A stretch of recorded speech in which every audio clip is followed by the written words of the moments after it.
ঢাকা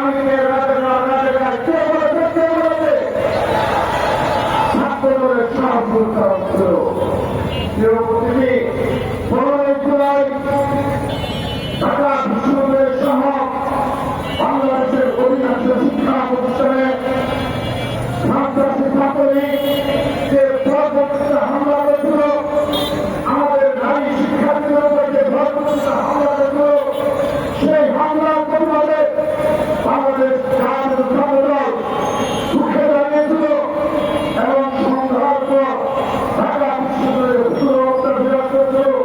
বিশেষ করে কার্জন হলের 3টি হল, চৈতন্য হল, অমর রেঞ্জ হল এবং ফজলুল হক মুসলিম হল থেকে ছাত্রদের ভিড়কে বিতাড়িত করার ক্ষেত্রে বাংলাদেশ জাতীয় ছাত্র দল অগ্রণী ভূমিকা পালন করেছিল।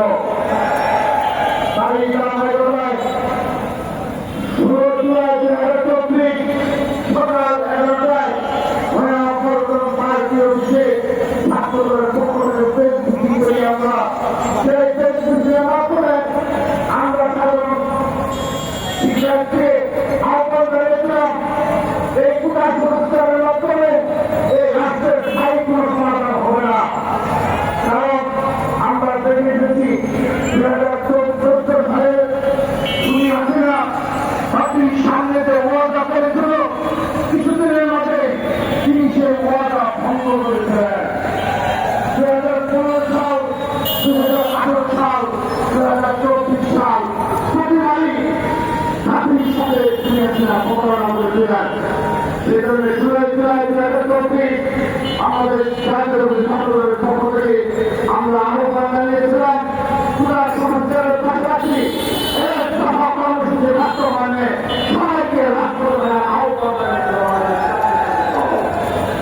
তাই ধারাবাহিকতায় 16 জুলাই দুপুরে মায়াবর্তন পার্টির বিশাল বিক্ষোভ করেছিলাম।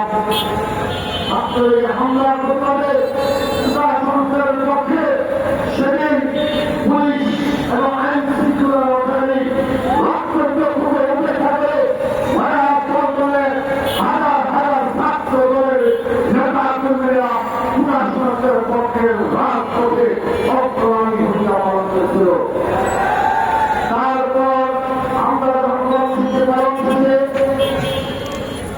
বাড়িতে যাই, তার আগ মুহূর্তে আমরা সংবাদ পেলাম এবং রুকিয়া বিশ্ববিদ্যালয়ের সম্মুখে আবু সাইদকে গুলি করা হয়েছে।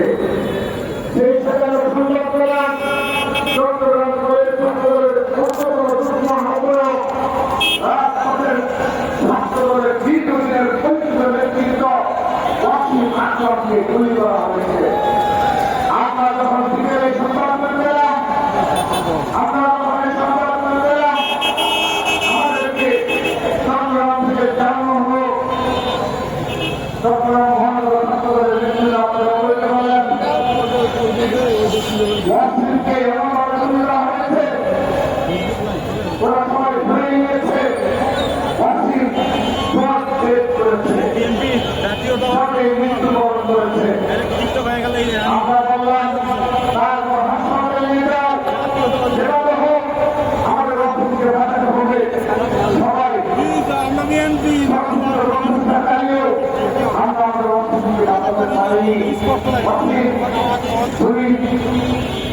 অনেকগুলো গুলি খাওয়ার পরবর্তী মৃত্যু তুলে বের করেছিল।